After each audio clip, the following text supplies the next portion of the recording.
Daily Bible School. உயர்ந்த நாமம் ராஜா, உன்னதமான நாமம். எல்லாரும் ஸ்தோத்திரம் பண்ணுவோம். ஆமென், ஆமென், ஹalleluya, ஹalleluya. ஓ கர்த்தர் நல்லவர், அவர் கிருபை என்றும் உள்ளது. கர்த்தர் நல்லவர், கிருபை என்றும் உள்ளது. அப்பா, மகிமையை மாற்றுவன் இருந்த தேவனே, பரிசுத்தரே, கோடான கோடி போற்றப்படுகிற கண்மலையானவரே, உயர்த்தப்பட நாமம் உள்ளவரே, உங்களை ஆராதிக்கிறோம், ஆராதிக்கிறோம். துதிகளுக்கு பாத்திரரே, உங்களை ஆராதிக்கிறோம். ரட்சகரே, மீட்பரே, என் தேவனே, ஆண்டவரே, எங்கள் கேடகமே, எங்கள் கோட்டையே, துருகமே, கண்மலையே, உயர்ந்த அடைக்கலமே, உன்னதமானவரே, உங்கள் புகழ்கிறோம், போற்றுகிறோம். ஆமென், ஆமென், ஹalleluya, ஹalleluya, ஹalleluya. ஓ ஆவியானவரே, உமக்கு நன்றி, நன்றி, நன்றி செலுத்துகிறோம்ப்பா. மகிமை செலுத்துகிறோம். கோடி கோடி நன்றி அப்பா. இயேசுவே, ஹalleluya, ஹalleluya. இதுவரை எடுத்துக்கோங்க.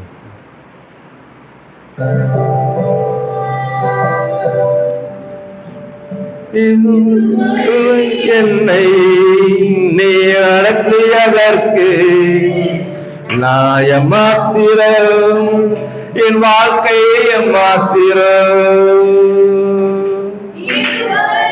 என்னை நீ நடத்தியதற்கு நான் மாத்திரம், என் குடும்பம் மாத்திரம். அப்பா, நீ நல்லவரப்பா. உம்மை போல நேசுக்கு யாரும் உண்டாண்டவரே. நான் கண்ட மேன்மைகளெல்லாம் உன் கரத்தில் ஏவு, நான் பார்க்கும் உயர்வுகளெல்லாம் நீரிந்த தயவு. நான் கண்ட மேன்மைகளெல்லாம் உன் கரத்தில் ஏவு, நான் பார்க்கும் உயர்வுகளெல்லாம் நீரிந்த தயவு. இதுவரை என்னை நீ நடத்தியதற்கு நான் மாத்திரம், என் வாழ்க்கையை மாத்திரம். பகுதியிலாதங்களுக்கு ஆண்டவரே, ரட்சிப்பை கொடுத்தீரப்பா. எங்களை ஏந்தி தாங்கி சுமந்து வந்திருக்கிறாங்க இருக்கும் ஐயா. என்னை தெரியவில்லை, என்னை உயர்த்தினீர் புரியவில்லை, என்னை தெரிந்து கொண்டீர் அப்பா. என்னை உயர்த்தினீர் புரியவில்லை, ஆடுகள் பின்னே நடந்து தீர்ந்தேன், ஆடுகள் பின்னே நடந்து தீர்ந்தேன். அரியணை ஏற்றி அழகு பார்த்தீரே, அரியணை ஏற்றி அழகு பார்த்தீர். நான் கண்ட மேன்மைகளெல்லாம் உன் கருத்தில் ஏவு, நான் பார்க்கும் உயர்வுகளெல்லாம் நீரிந்த தயவு. நான் கண்ட மேன்மைகளெல்லாம் உன் கருத்தில் ஏவு, நான் பார்க்கும் உயர்வுகளெல்லாம் நீரிந்த தயவு. என்னை நீ நடத்தியதற்கு நான் மாத்திரம், என் 8 ஆசைகள் சிறியதன உன் 8 கண்டவுடன் புரிந்து கொண்டேன். என் 8 ஆசைகள் சிறியதன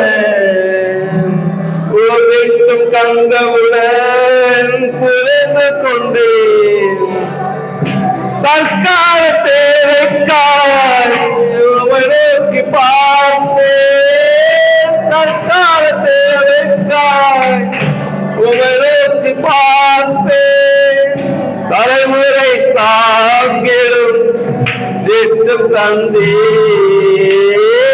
தலைமுறை தாங்கிடும் திட்டம் தந்தே. நான் கண்ட வேலைகளெல்லாம் கருத்து நான் பார்க்கும் உயர்வுகள் எல்லாம் நீரின் தயவு. நான் கண்டதே மகளெல்லாம் உன் கருத்து நான் பார்க்கும் உயர்வுகள் எல்லாம் நீரின் தயவு. சிறுவரை என்னை நீ நடத்தியதற்கு நான் எம்மாத்திரம் என் வாழ்க்கை எம்மாத்திரம். இதுவரை என்னை நீ சுமந்ததற்கு நான் எம்மாத்திரம் என் குடும்பம் எம்மாத்திரம். ஆமென். ஹல்லேலூயா. ஆமென். ஹல்லேலூயா. ஸ்தோத்திரம் ஸ்தோத்திரம் ராஜா. யோவான் 4ஆம் அதிகாரம் 1ஆம் வசனம். யோவானை பார்க்கிலும் இயேசு அநேக பேரை சீஷராக்கி ஞானஸ்தானம் கொடுக்கிறார் என்று பரிசேயர் கேள்விப்பட்டதாக கர்த்தர் அறிந்தபோது. 2ஆம் வசனம். யூதேயாவை விட்டு மறுபடியும் கலிலேயாவுக்கு போனார். 3ஆம் வசனம். இயேசு தாமே ஞானஸ்தானம் கொடுக்கவில்லை, அவருடைய சீஷர்கள் கொடுத்தார்கள். 4ஆம் வசனம். அவர் சமாரியா நாட்டின் வழியாய் போக வேண்டியதாயிருந்தபடியால். 5ஆம் வசனம். யாக்கோபு தன் குமாரனாகிய யோசேப்புக்கு கொடுத்த நிலத்துக்கு அருகே இருந்த சமாரியாவில் உள்ள சீகார் எனப்பட்ட ஊருக்கு வந்தார். 5ஆம் வசனம். அங்கே யாக்கோபுடைய கிணறு இருந்தது. இயேசு பிரயாணத்தில் இளைப்படைந்தவராய் அந்த கிணற்றருகே உட்கார்ந்தார். அப்பொழுது ஏறக்குறைய 6ஆம் மணி வேளையாயிருந்தது. 7ஆம் வசனம். அவருடைய சீஷர்கள் போஜன பதார்த்தங்களை கொள்ளும்படி ஊருக்குள்ளே போயிருந்தார்கள். 8ஆம் வசனம். அப்பொழுது சமாரியா நாட்டாளாகிய ஒரு ஸ்திரீ தண்ணீர் மொள்ள வந்தாள். இயேசு அவளை நோக்கி, தாகத்துக்குத்தா என்றார். 9ஆம் வசனம். யூதர்கள் சமாரியருடனே சம்பந்தம் கலந்தவர்களானபடியால் சமாரியா ஸ்திரீ அவரை நோக்கி, நீர் யூதனாயிருக்க சமாரிய ஸ்திரீயாகிய என்னிடத்தில் தாகத்துக்குத்தா என்று எப்படி கேட்கலாம் என்றாள். 10ஆம் வசனம். இயேசு அவளுக்கு பிரதியுத்தரமாக, நீ தேவனுடைய ஈவையும் தாகத்துக்குத்தா என்று உன்னிடத்தில் கேட்கிறவர் இன்னார் என்பதையும் அறிந்திருந்தாயானால் நீயே அவரிடத்தில் கேட்டிருப்பாய், அவர் உனக்கு ஜீவ தண்ணீரை கொடுத்திருப்பார் என்றார். 11ஆம் வசனம். அதற்கு அந்த ஸ்திரீ, ஆண்டவரே, மொண்டு கொள்ள உம்மிடத்தில் பாத்திரம் இல்லையே, கிணறும் ஆழமாயிருக்கிறதே, பின்னே எங்கிருந்து உமக்கு ஜீவ தண்ணீர் உண்டாகும்? 12ஆம் வசனம். இந்த கிணற்றை எங்களுக்கு தந்த நம்முடைய பிதாவாகிய யாக்கோபை பார்க்கிலும் நீர் பெரியவரோ? அவரும் அவர் பிள்ளைகளும் அவர் மிருக ஜீவன்களும் இதிலே குடித்ததுண்டே என்றாள். 13ஆம் வசனம். இயேசு அவளுக்கு பிரதியுத்தரமாக, இந்த தண்ணீரை குடிக்கிறவனுக்கு மறுபடியும் தாகம் உண்டாகும். 14ஆம் வசனம். நான் உனக்கு கொடுக்கும் தண்ணீரை குடிக்கிறவனுக்கோ ஒரு காலம் தாகம் உண்டாகாது. நான் அவனுக்கு கொடுக்கும் தண்ணீர் அவனுக்குள்ளே நித்திய ஜீவகாலமாய் ஊறுகிற நீரூற்றாய் இருக்கும் என்றார். 15ஆம் வசனம். அந்த ஸ்திரீ அவரை நோக்கி, ஆண்டவரே, எனக்கு தாகம் உண்டாகாமலும் நான் இங்கே மொண்டு கொள்ள வராமல் இருக்கும்படி அந்த தண்ணீரை எனக்கு தர வேண்டும் என்றாள். 16ஆம் வசனம். இயேசு அவளை நோக்கி, நீ போய் உன் புருஷனை இங்கே அழைத்து கொண்டு வா என்றார். 17ஆம் வசனம். அதற்கு அந்த ஸ்திரீ, எனக்கு புருஷன் இல்லை என்றாள். இயேசு அவளை நோக்கி, எனக்கு புருஷன் இல்லை என்று நீ சொன்னது சரிதான். 18ஆம் வசனம். எப்படியெனில் 5 புருஷர் உனக்கு இருந்தார்கள், இப்பொழுது உனக்கு இருக்கிறவன் உனக்கு புருஷன் அல்ல, இதை உள்ளபடி சொன்னா என்றார். 19ஆம் வசனம். அப்பொழுது அந்த ஸ்திரீ அவரை நோக்கி, ஆண்டவரே, நீர் தீர்க்கதரிசி என்று காண்கிறேன். 20ஆம் வசனம். எங்கள் பிதாக்கள் இந்த மலையிலே தொழுது கொண்டு வந்தார்கள், நீங்கள் எருசலேமில் இருக்கிற ஸ்தலத்திலே தொழுது கொள்ள வேண்டும் என்கிறீர்களே என்றாள். 21ஆம் வசனம். அதற்கு இயேசு, ஸ்திரீயே, நான் சொல்லுகிறதை நம்பு. நீங்கள் இந்த மலையிலும் எருசலேமிலும் மாத்திரமல்ல, எங்கும் பிதாவை தொழுது கொள்ளும் காலம் வருகிறது. 22ஆம் வசனம். நீங்கள் அறியாததை தொழுது கொள்ளுகிறீர்கள், நாங்கள் அறிந்திருக்கிறதை தொழுது கொள்ளுகிறோம். ஏனென்றால் இரட்சிப்பு யூதர்கள் வழியாய் வருகிறது.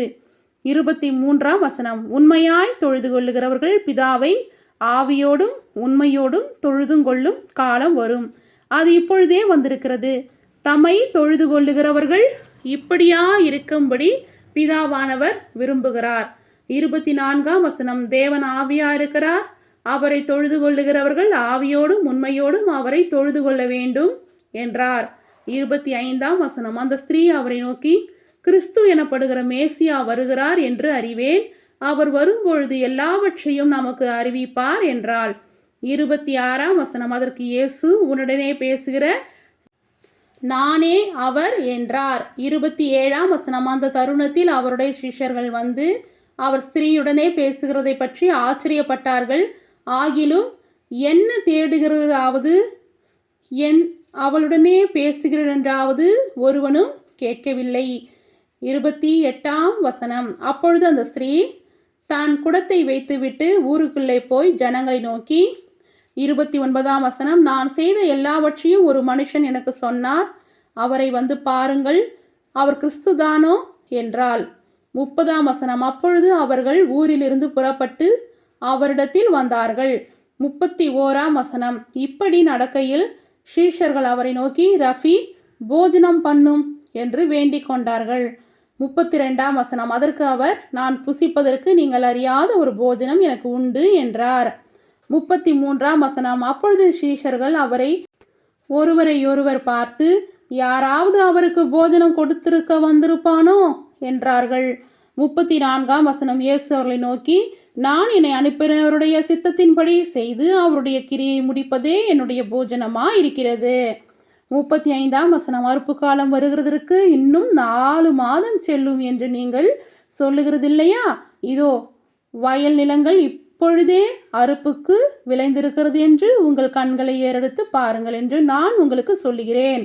36ஆம் வசனம், விதைக்கிறவனும் அறுக்கிறவனுமாகிய இருவரும் ஒருமித்து சந்தோஷப்படத்தக்கதாக அறுக்கிறவன் கூலியை வாங்கி நித்திய ஜீவனுக்காக பலனை சேர்த்து கொள்ளுகிறான். 37ஆம் வசனம், விதைக்கிறவன் ஒருவன் அறுக்கிறவன் ஒருவன் என்கின்ற மெய்யான வழக்கு சொல் இதனாலே விளங்குகிறது. 38ஆம் வசனம், நீங்கள் பிரயாசப்பட்டு பயிரிடுகிறது அறுக்க நான் உங்களை அனுப்பினேன், மற்றவர்கள் பிரயாசப்பட்டார்கள், அவர்களுடைய பிரயாசத்தின் பலனை நீங்கள் பெற்றீர்கள் என்றார்.